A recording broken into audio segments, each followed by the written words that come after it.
August 7th, 1978, Pradyumna Prabhu's letter to Satsvarup regarding the new gurus. Pradyumna Prabhu was a senior disciple of Srila Prabhupada, who Srila Prabhupada most often lovingly referred to as Panditji. He had become proficient in Sanskrit, and he traveled with Srila Prabhupada. He was very much liked by Srila Prabhupada and by his godbrothers who had the pleasure to know him.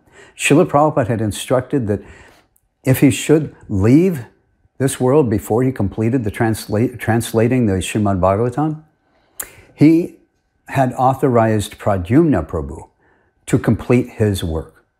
Knowing how dear the translation work of the translation of the Srimad Bhagavatam work was to Srila Prabhupada, this was a most glorious honor that Srila Prabhupada had given to Panditji Pradyumna. And it shows just how dear Pradyumna was to Srila Prabhupada.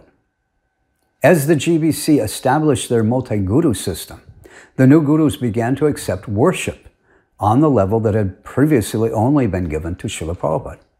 Pradyumna Prabhu saw this was wrong.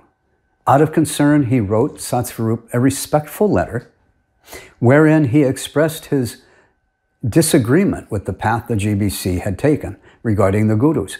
He pointed out that these men didn't even have the qualifications or spiritual advancement to match the high degree of respect and worship that they were being given. He warned, if this is not corrected, that eventually these men will fall down, and it will create major problems for ISKCON. Here are excerpts from his letter, and I quote, "The matter concerns the godbrothers who were selected by Srila Prabhupada to accept disciples. At the time of Srila Prabhupada's disappearance, it was most clearly understood by all of us present that Srila Prabhupada made no successor. Everyone admitted that fact and understood it clearly. Instead, the GBC was to jointly manage all affairs of ISKCON, just had been the case previously. This was the same solution as desired by Om Vishnupad Srila Bhaktisiddhanta Saraswati Thakur, who also had not made any successor, although his wishes were not followed. In addition to the GBC management, Srila Prabhupada also selected 11 somewhat advanced disciples to grant initiation to newcomers. However, it was never mentioned at any time by His Divine Grace that these men were to be known as acharyas. He simply instructed that they may now accept disciples. Otherwise, as it was understood and practiced at the time, there was no special position given to these 11, either in the society as a whole or in relation to their godbrothers. Management would depend on the joint GBC, and among godbrothers and godsisters, all are on the same level, with the exception of some special regard and respect shown to older senior disciples by the godbrothers and godsisters who are junior."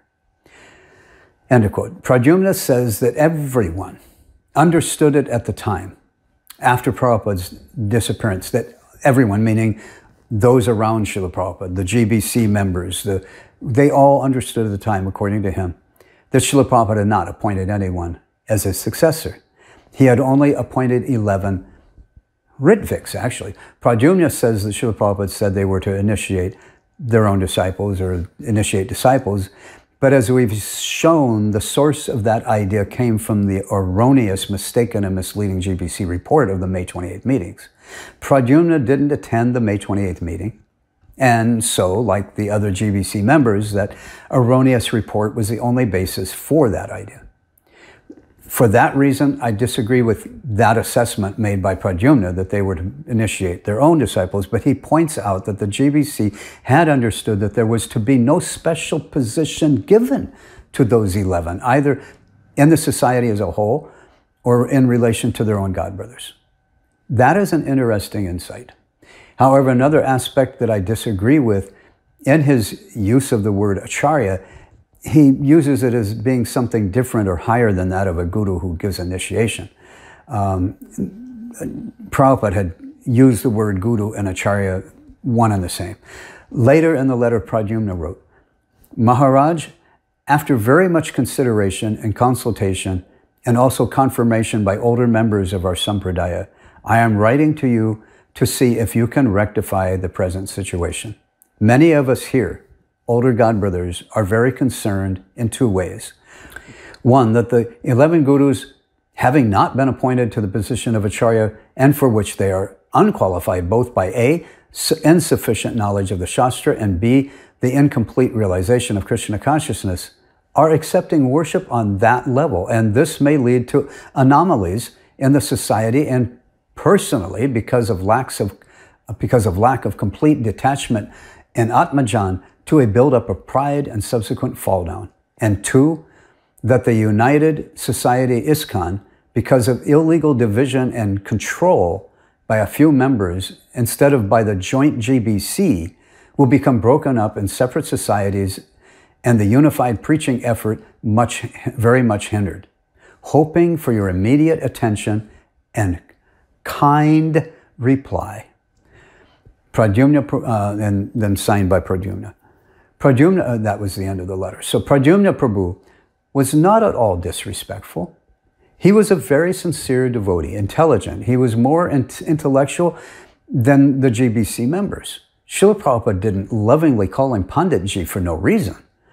He was humbly hoping for a kind reply. The kind reply given to him by Satsvarup and the rest of the GBC was offensive and apprehensible. They expelled Pradyumna Prabhu from Srila Prabhupada's ISKCON mission.